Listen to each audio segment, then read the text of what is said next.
IWS საერთაშორისო ღვინისა და სპირტენის სასმელების კონკურსი საქართველოში საერთაშორისო მსაჯთა ვარსკვლავურ გუნდს მოიპატიჟებს, რომელთა გამოცდილებითა და ცოდნით კონკურსი უმაღლესი სტანდარტების დაცვით ჩატარდება. ჟიურის შემადგენლობას ქართული ღვინის ცნობილი ექსპერტი და IWS-ის ჟიურის კომიტეტის წევრი, ღვინის მაგისტრი სარა ებოდი ხელმძღვანელებს.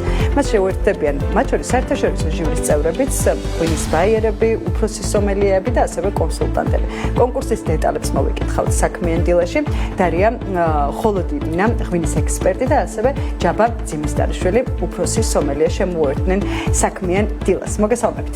დილამშვიდობის, მოგესალმებით ჩვენს მაყურებელს. მადლობა სტუმრობისათვის. მართალია კონკურსი ნოემბრის 24-28? 24-28 ნოემბერი. ნოემბრის ბოლოსკენ იმართება, თუმცა ჩვენს საქმიან მაყურებლებს მოუყვეთ. ჯაბა მინდა დავიწყოთ ჯერ ისტორიული მონახაზით და აქცენტებით, რატომ არის მნიშვნელოვანი ესეთი კონკურსი საქართველოსთვის, ღვინის ქვეყნისთვის, გამომდინარე იქიდან, რომ სპირტიანი და სასმელების და ღვინის კონკურსი არაერთი არის საქართველოში და შესაბამისად რა გამოარჩევს აი ამ კონკურსს, რითი არის მნიშვნელოვანი ეს კონკურსი? პირველ რიგში როდესაც კონკურსებზეა ლაპარაკი, მეტნაკლებად უნდა დავიწყოთ ხოლმე მისი ისტორიით, საიდან წარმოიშვა, რატომ არის მნიშვნელოვანი, როგორ მოიპოვა, როგორ მივიდა, რა გზა გამლო იქამდე, სადაც დღესდღეობით არის. 50 წლის გამოცდილება აქვს IWS-ის, ალბათ ვინც ამ კონკურსების თემაში ჩახედილია, დამეთანხმება, რომ ბევრი კონკურსი არასებობს ამხელა გამოცდილების. ამიტომ მას უკვე თავისი სტრუქტურა აქვს მთლიანად აწყობილი და ერთ-ერთი ყველაზე გამორჩეული კონკურსია იმ თვალსაზრისით, რომ შენი შეფასებული ღვინო, რომელიც იქ გაგზავნილი, იგებ რა აზრი აქვს ჟიურის წევრებს, ანუ ეგრეთ წოდებული ფიდბექი მოგდის ჩვეულებრივ და იმის მიხედვით შეიძლება უკვე განსაზღვრო მომავალ წელს რა შეიძლება შენ ღვინოს დასჭირდეს, რითი მიეხმარო, რომ გააუმჯობესო. ანუ არ მოდის მხოლოდ უბრალოდ ქულა, მოდის მთლიანი ჟიურის შეფასება. ამ 5 ადამიანი, რომელიც ერთ მაგიდასთან ზის, ესე ხდება ხოლმე გადანაწილება, იმ 5 ადამიანის აზრი, შეფასება ფერიდან, სუნიდან, გემოდან გამომდინარე, ვის რა აქვს და რაზე უნდა გავაკეთოთ აქცენტი, ეგ გჭირდება იმისთვის, რომ თუნდაც ელემენტარული კონკრეტიკეთზე დაატანო რაღაც შენი ღვინის ჩამონათვალი მახასიათებლები, ასევე მომავალი წლისთვის როგორ დაიგეგმო, რა დაგაკლდა, რითი განავითარო, ესენი რა ისეთი წამახალისებელი და ისეთი მეღვინისთვის არის ყველაფერს რო თავი გავანებოთ, კარგი. და გარდა ამისა, კიდევ IWS-ის ნებისმიერი სინჯის медаლი როცა გაქვს, ბაზარზე გეხმარება ძალიან გაყიდვებში.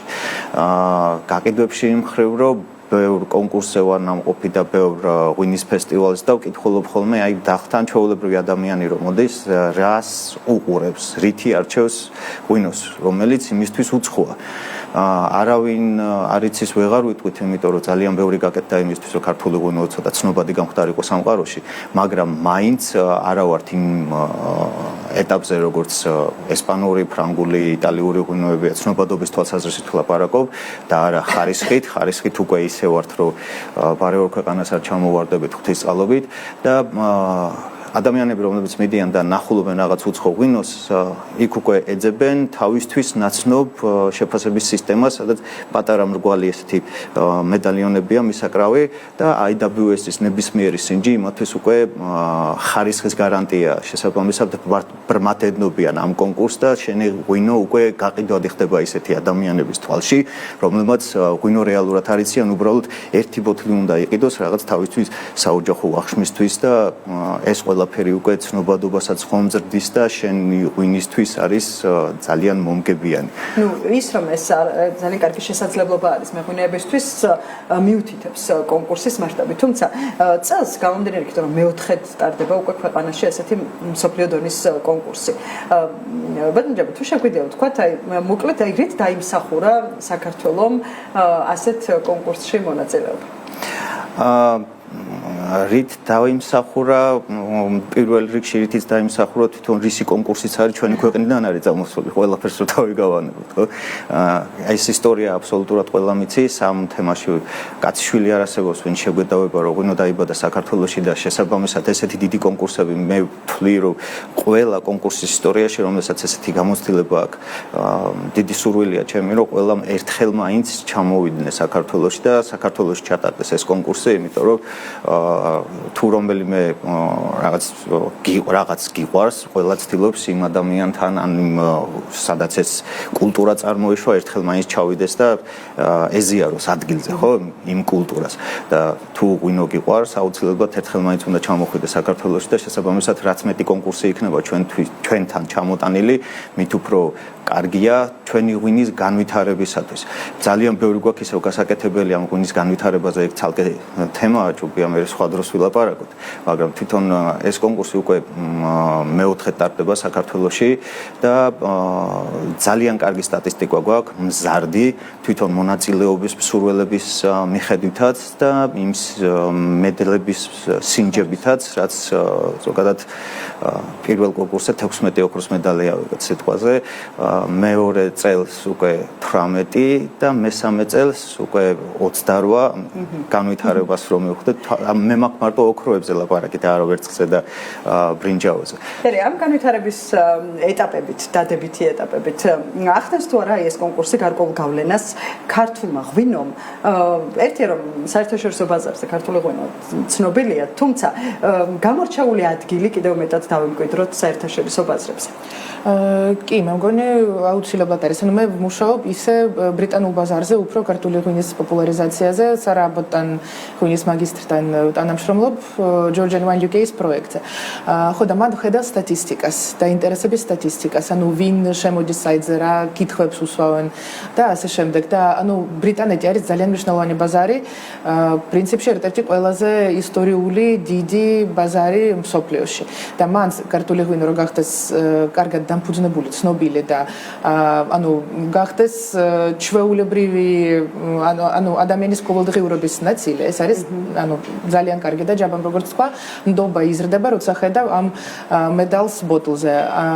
მაგიტომ კი, ანუ ჩვენთვის ძალიან მნიშვნელოვანია რომ ვიღებთ მონაწილეობას. და ანუ თან საქართველოში რო ტარდება, ანუ ყველა რეგიონს არ აქვს ეგეთი ფუფუნება ნამდვილად. და ანუ არის გლობალური AWS, რომელიც ლონდონში ტარდება და არის რამდენიმე რეგიონალური და ჩვენ ძალიან გაგვიმართლა რომ მართლა გვაქვს ეს საშუალება რომ გავგზავნოთ ნიმუშები აქ და არა ლონდონში. ძალიან ანუ მშვენიერი შანსი არის რომ ღვინო გავიდეს უფრო მაღალ დონეზე და უფრო ცნობილი გახდეს მნიშვნელოვან ფულიან ბაზარზე. მადლობა და მეტი მინდა ვუთხრათ ჟიურიზე, იმ კომპეტენტურ ჟიურიზე, რომელიც მიიღებს ამ კონკურსში მონაწილეობას და მათ შორის ღვინის კომპანიებს რა დახვდებათ 24-28 ნოემბრის ფარგლებში კონკურსს. ჟიური არის ნამდვილად უძლიერესი, ანუ ხელმძღვანელი არის სარა ებოტი, ღვინის მაგისტრი და Swirl Wine Group-ის ხელმძღვანელი, IWS-ის კომიტეტის წევრიც არის და ანუ ძალიან გამოცდილი მსაჯეა და დანარჩენები ვინც არიან, მაგალითად სანი ხოჯი არის ღვინის მწერალი, ორი ღვინის ბარის მეპატრონე, ანუ ძალიან ძლიერი ექსპერტია, არის დევიდ კერმოდი, იმაში BBC-ის ყოფილი რედაქტორია, ახლა ღვინის პოდკასტის ხელმძღვანელი ჰოსტი და ღვინის კომუნიკატორი, არის რებეკა პალმერი, ბრიტანეთის ყველაზე ძველი სავაჭრო ქსელის შესყიდვების დირექტორი. იქნება რამდენიმე ძალიან ცნობილი სომელია, აი ამ წლის ბრიტანეთის ყველაზე ანუ მაღალ სომელიეტა კონკურსის ვიცე-ჩემპიონი იქნება ევროპის საუკეთესო ჩემპიონი სალვატორე კოსტანო და ანუ აი ეგეთი ხალხი იქნება. და ჩვენც დავეხმარებით კონტექსტის ჩამოყალიბებაში, კი. არაჩვეულებრივი კვირეული გველის ესე იგი ნაკვრის გველის. ვებით რომ არ გვექხოთ ჩვენ კონკურსზე მეტი მოვუყვეთ ჩვენს მაყურებლებს, თუმცა გელოდებით უკვე გამარჯვებულების ვინაობით ნიმუშებს ველოდებით ძალიან.